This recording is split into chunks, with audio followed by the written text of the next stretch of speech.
नमस्कार, सुबह के 8 बजने वाले हैं। मैं हूं नीलू और खबरों की शुरुआत करते हैं। और इस वक्त बड़ी खबर हम आपको बता दें कि ऑपरेशन क्लीन लगातार उत्तर प्रदेश सरकार की तरफ से जारी है। पिछले 24 घंटे में उत्तर प्रदेश में 2 बड़ी मुठभेड़ को अंजाम दिया गया है। अलीगढ़ और बागपत में पुलिस बदमाशों के बीच मुठभेड़ हुई है। अलीगढ़ में 25,000 का इनामी नबी गिरफ्तार किया गया है, तो वहीं बागपत में मोस्ट वांटेड अपराधी रजा गिरफ्तार किया गया है। रजा पर हम आपको बता दें कि करीब 30 से अधिक मुकदमे दर्ज किए गए हैं। तो ऑपरेशन क्लीन के तहत लगातार पुलिस दबिश दे रही है, बदमाशों के खिलाफ कार्रवाई कर रही है। और पिछले 24 घंटे में उत्तर प्रदेश में 2 मुठभेड़ हुई है। 2 तस्वीरें हम आपको दिखा रहे हैं अलीगढ़ और बागपत की, जहां पर पुलिस और बदमाशों के बीच मुठभेड़ हुई। अलीगढ़ में 25,000 का इनामी नबी गिरफ्तार किया गया है, वहीं बागपत में वांटेड अपराधी रजा गिरफ्तार किया गया है। रजा पर 30 से ज्यादा जो आपराधिक मुकदमे हैं वो दर्ज है इस वक्त।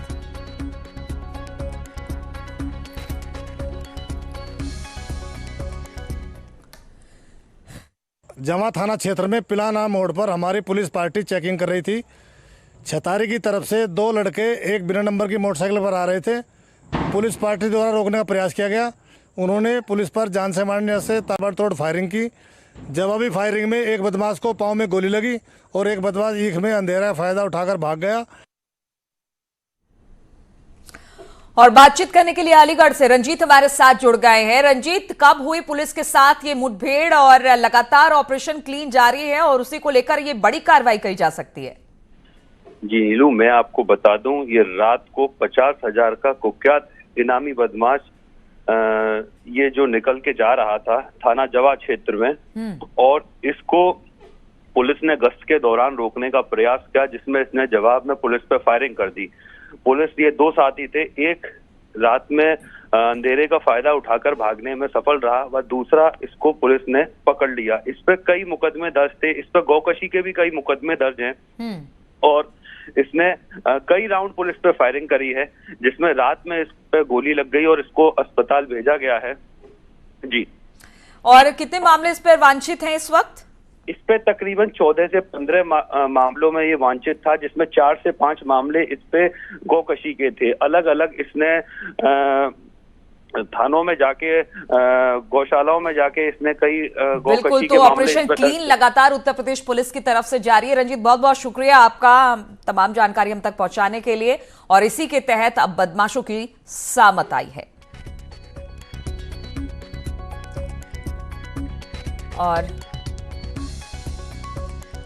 और बागपत में भी कुछ इसी तरह का देखने को मिला। बागपत में भी मोस्ट वांटेड रजा को पुलिस ने मुठभेड़ के बाद गिरफ्तार किया है। रजा पर 30 से अधिक मामले दर्ज हैं। और जिस तरह से लगातार विकास दुबे के पकड़े जाने के बाद लगातार पुलिस दबिश दे रही थी, और जिस तरह से मुख्यमंत्री ने कहा था कि पूरे उत्तर प्रदेश में ऑपरेशन क्लीन चलाया जाएगा, जो भी बदमाश है उनको पकड़ा जाएगा, जो मोस्ट वांटेड है उनकी गिरफ्तारी होगी। और इसी दौरान लगातार कई छापे पड़े हैं अलग अलग जगहों पर, कई मुठभेड़ इस पर हुई है। और शहजाद राव बागपत से इस वक्त हमारे साथ जुड़ गए हैं। शहजाद, रजा के साथ मुठभेड़ हुई है पुलिस की, कब हुई ये मुठभेड़ और किन किन मामलों में वांछित है रजा? देखिए नीलू, बीती देर रात जो है खेगड़ा थाना क्षेत्र में क्राइम ब्रांच की जो है बदमाशों के साथ मुठभेड़ हुई है, जिसमें बदमाश ने जो है एनकाउंटर के बाद रजा नाम के एक शातिर बदमाश को गिरफ्तार किया है। ये बदमाश जो है हापुड़ के सिंबाली का रहने वाला है और इस पर लूट, राहजनी, डकैती जैसी संगीन धाराओं में 30 से ज्यादा मुकदमे दर्ज हैं। अभी क्राइम ब्रांच की माने तो ये बदमाश जो है आज बागपत में किसी बड़ी घटना को अंजाम देने आया था, जहां बीती देर रात सूचना के बाद पुलिस ने जो है चेकिंग चलाई। और चेकिंग के दौरान पुलिस बदमाशों के बीच मुठभेड़ हुई, जिसमें इस जो रजा नाम का बदमाश है, इसके पैर में गोली लगी है। फिलहाल जो है क्राइम ब्रांच इसके अन्य साथियों की तलाश कर रही है। जी चलिए शहजाद, बहुत बहुत शुक्रिया आपका। तो अलीगढ़ और बागपत में पुलिस की मुठभेड़ बदमाशों के साथ हुई और पुलिस को सफलता मिली है। अगर अलीगढ़ की बात की जाए तो वहां पर नबी को गिरफ्तार किया गया है, जो मोस्ट वांटेड था, और रजा, जिस पर 30 से ज्यादा आपराधिक मामले थे, उसे बागपत से गिरफ्तार किया गया है। और महाराजगंज की बात करें तो यहां पर कलेक्ट्रेट परिसर सोमवार को जंग का मैदान बन गया। पति पत्नी के बीच का विवाद इतना बढ़ गया कि फैमिली कोर्ट के सामने ही सड़क पर हाई वोल्टेज ड्रामा देखने को मिला। कानपुर देहात की तस्वीरें हम आपको दिखा रहे हैं और महाराजगंज की तस्वीरें दिखा रहे हैं। दोनों जगह पर कुछ इसी तरह की घटना हुई। कानपुर देहात में भी जमीनी विवाद को लेकर दो गुट आमने सामने आ गए। दोनों गुटों में काफी देर तक लाठी डंडी चलते रहे और इस वक्त दोनों ही घटनाओं की हम दो तस्वीर आपको दिखा रहे हैं। आप देख सकते हैं कि कैसे महाराजगंज और कानपुर में सड़क पर हाई वोल्टेज ड्रामा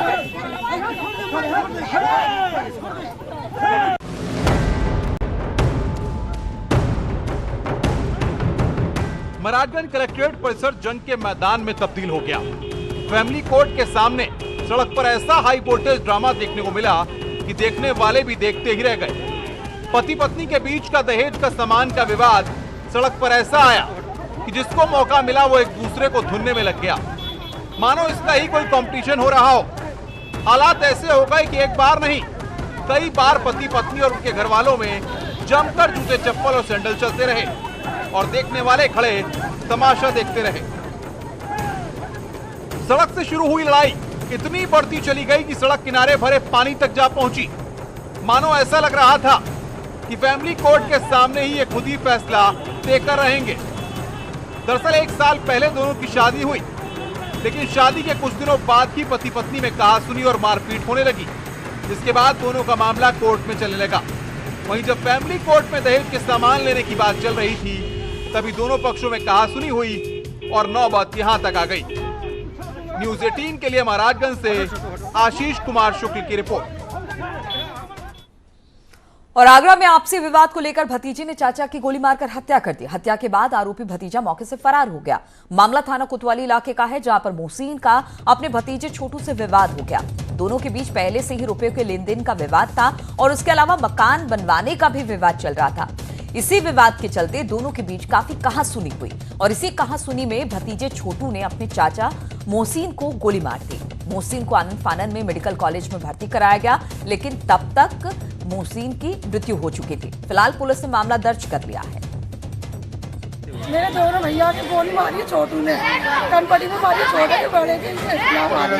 कौन है छोटू आपका? भतीजा मेरे बड़े भैया का। दोनों फरार होगा छत्ते से। क्यों मारी, क्या कारण रहा? वो घर के मकान के इसी जगह में मकान बनाएंगे, इसी बात में उन्हें क्या मैं तेरे तुझे दे दूंगा, तेरे मतलब गोली मार। आज शाम कोतवाली अंतर्गत चाचा और भतीजे का विवाद हुआ।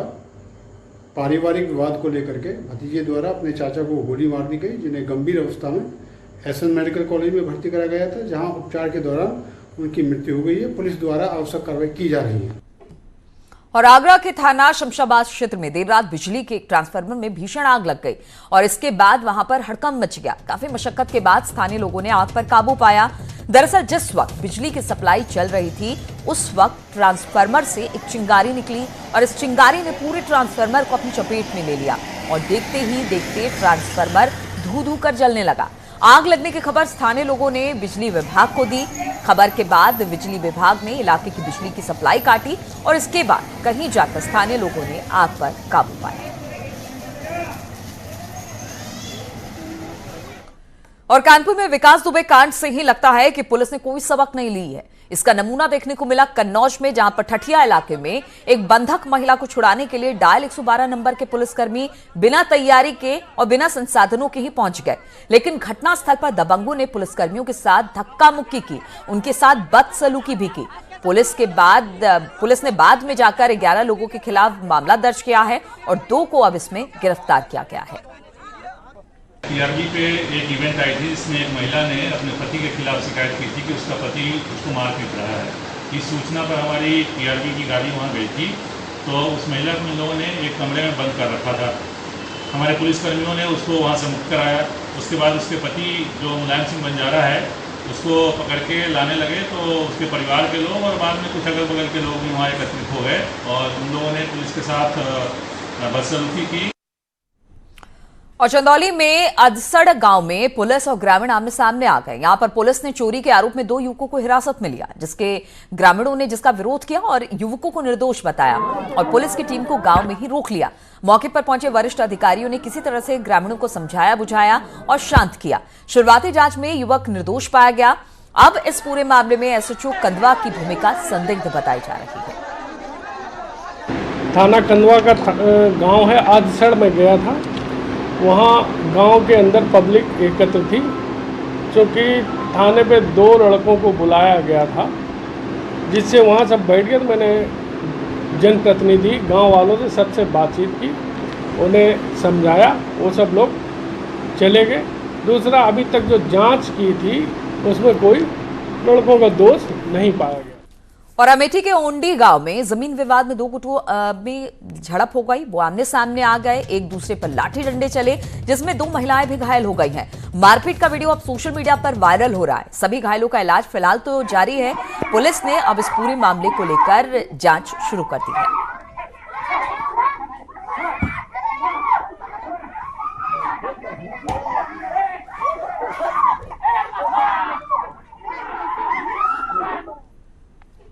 और मऊ जिले के घोसी कोतवाली क्षेत्र में प्राथमिक विद्यालय चौथी मिल में छात्रों को किताब देने के लिए बुलाया गया और इसी बीच छात्र राजवीर भी अपनी किताब को लेने के लिए गया।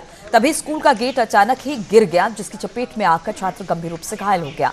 स्थानीय लोगों ने इलाज के लिए अस्पताल में उसे भर्ती कराया, जहां पर उसकी इलाज के दौरान मौत हो गई। घटना के बाद आक्रोशित परिजनों और ग्रामीणों ने शव को सड़क पर रखकर चक्का जाम किया।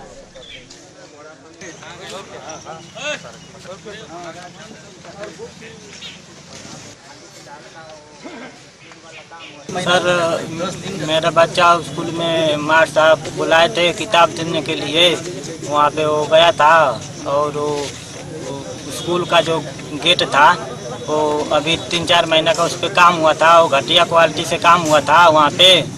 और वहाँ पे गया था हमारा बच्चा और वो गेट गिर गया और वो गंभीर रूप से घायल हो गया और उसको हम लोग अस्पताल लेके गए, वहाँ पे उसकी डेथ हो गई।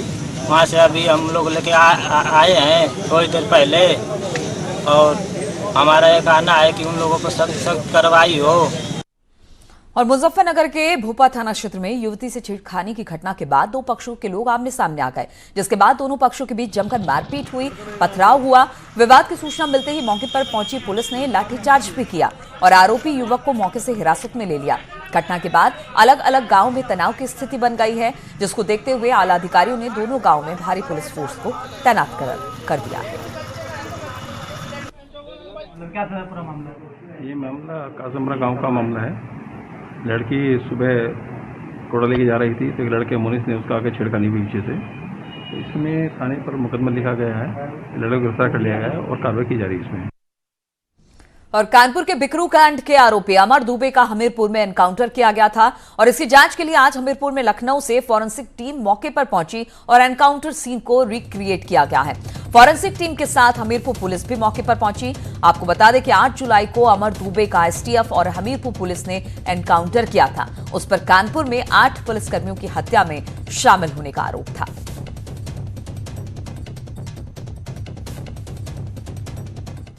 ब्रेक के बाद एक बार फिर से आप सभी का स्वागत है। तो अब उत्तर प्रदेश में सिर्फ 5 दिन ही बाजार खुलेंगे। कोरोना संक्रमण के मद्देनजर बाजारों को 2 दिन बंद रखा जाएगा और इसी क्रम में 55 घंटे का लॉकडाउन रखा गया था।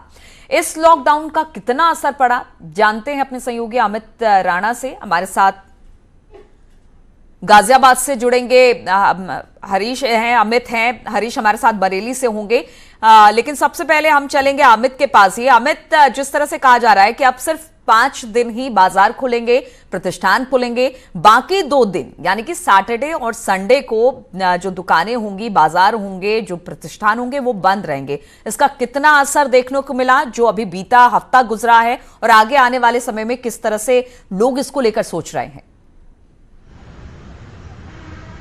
देखिए, लगातार जिस तरीके से पूरे प्रदेश सहित गाजियाबाद में भी कोरोना के पेशेंट बढ़ते जा रहे थे, उसको लेकर प्रदेश सरकार ने एक फैसला लिया और ये कहा गया कि 55 घंटे का जो लॉकडाउन है वो रहेगा और उसको यथावत रखा जाएगा। अगले हफ्ते भी इसी तरीके से रखा जाएगा।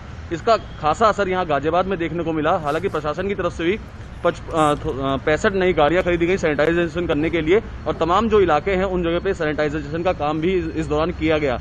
इसके अलावा भी मैं बताना चाहूंगा आपको, जहां अब तक गाजियाबाद में रोजाना 100 से ऊपर 150 से ऊपर जो पेशेंट आ रहे थे उनमें भी थोड़ी सी कमी आई है। बहुत ज्यादा कमी नहीं आई है, लेकिन गनीमत वाली बात यह है कि जो यहाँ का गाजियाबाद का जो मरीजों का ठीक होने का जो रेशो है वो कहीं ज्यादा है। वहीं दूसरी ओर जो मार्केट में भी चहल पहल बहुत ही कम देखने को मिल रही है, सिर्फ नाम मात्र को मिल रही है। उसके पीछे की वजह यही है कि जो 55 घंटे का लॉकडाउन रखा गया था उस लॉकडाउन को पूरी तरीके से यहाँ लोग बागों ने निभाया भी। हालांकि कुछ एक लोग ऐसे थे जो जबरन घर से बाहर निकले थे, उनके लिए प्रशासन और शासन की तरफ से व्यवस्था की गई थी। जगह जगह ऐसे लोगों के चालान भी काटे गए जो बिना किसी वजह के, बिना किसी जरूरी सामान के लेने के लिए घर से बाहर निकले थे, उनके चालान पुलिस कर्मियों द्वारा काटे गए। साथ ही जो लोग बिना मास्क के मार्केट में नजर आए उनको पहली बारी में चेतावनी देकर 100 रुपए का चालान काटा गया। बिल्कुल अमित, जिस तरह से मामले बढ़ रहे हैं उसको लेकर रोज नई रणनीति तैयार की जाती है और ये रणनीति कितनी कारगर होगी वो देखा जा सकता है, क्योंकि 2 दिन अगर मार्केट बंद रहेंगे, 2 दिन चूंकि लोगों की छुट्टी ज्यादा होती है तो लोग घर पर रहेंगे, तो शायद कोरोना की चेन को तोड़ा जा सकता है। बरेली से हरीश भी हमारे साथ जुड़े हुए हैं। हरीश, बीते हफ्ते हमने देखा कि 55 घंटे का लॉकडाउन था और अब अमूमन ऐसा होगा कि महीने के जो जितने भी हफ्ते हैं उसके जो सैटरडे और संडे है वो बंद रहने वाला है। इसका कितना असर होगा, लोग इसको लेकर क्या सोच रहे हैं? देखिए, व्यापारी वर्ग को भी सरकार को साधना है और आम आदमी के लिए जो कोरोना का संकट सामने है उस पर भी सरकार को एक्शन करना है। इसीलिए सरकार ने 2 दिन का लॉकडाउन रखा है। हर हफ्ते जो 2 दिन का लॉकडाउन रहेगा वो काफी सख्त रहेगा। जिला प्रशासन और पुलिस की टीम मिलकर के इसको सख्ती से पालन कराएंगी। पिछले 2 दिनों में जैसा कि देखा गया कि लगभग यहाँ पर 2000 लोगों के चालान काटे गए और लगभग 30 से 40 लाख का जुर्माना वसूला गया।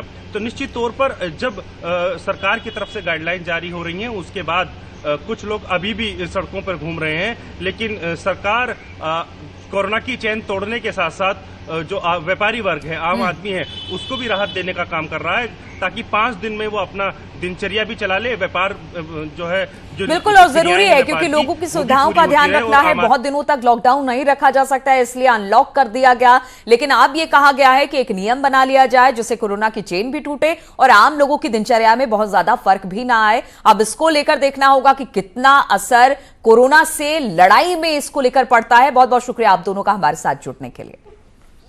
और सोमवार को सीबीएसई बोर्ड का रिजल्ट आया तो छात्रों ने रिकॉर्ड तोड़ प्रदर्शन कर बड़ी मिसाल पेश की है। दिव्यांशी और तुषार नाम के छात्रों ने तो कमाल ही कर दिया।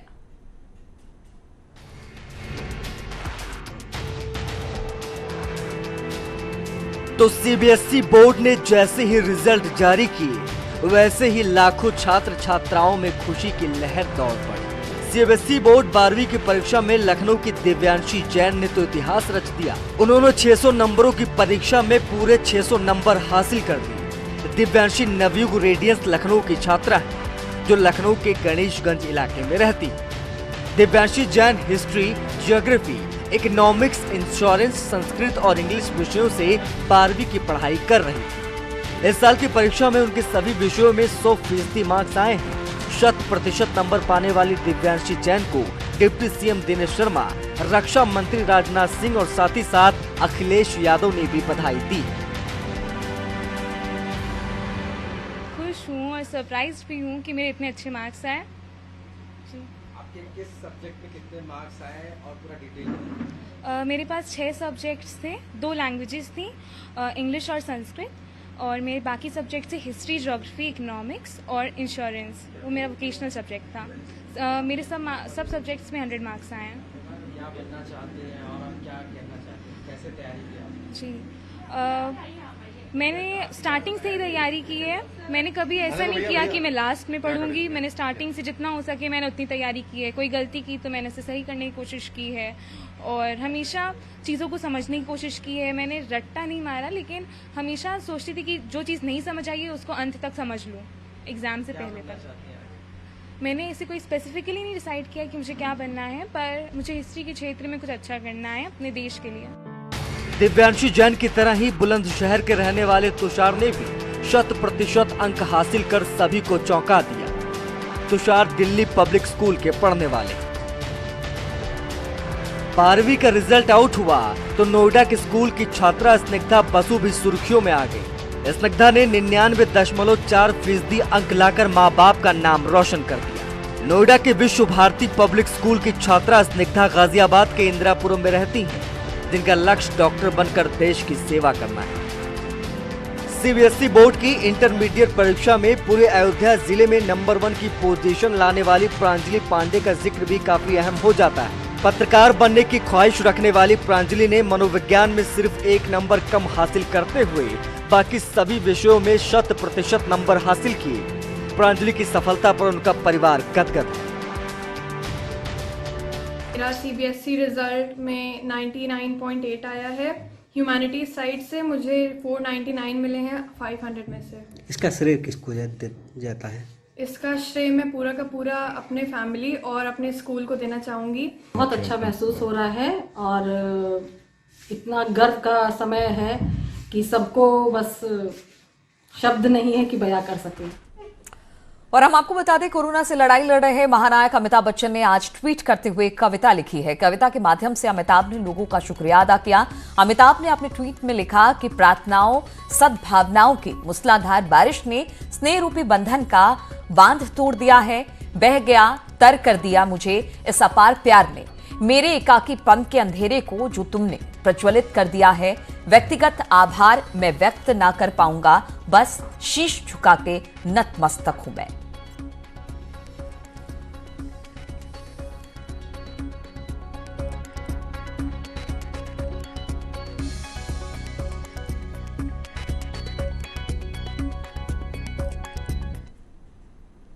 तो इन्हीं तमाम खबरों के साथ इस बुलेटिन में फिलहाल इतना ही।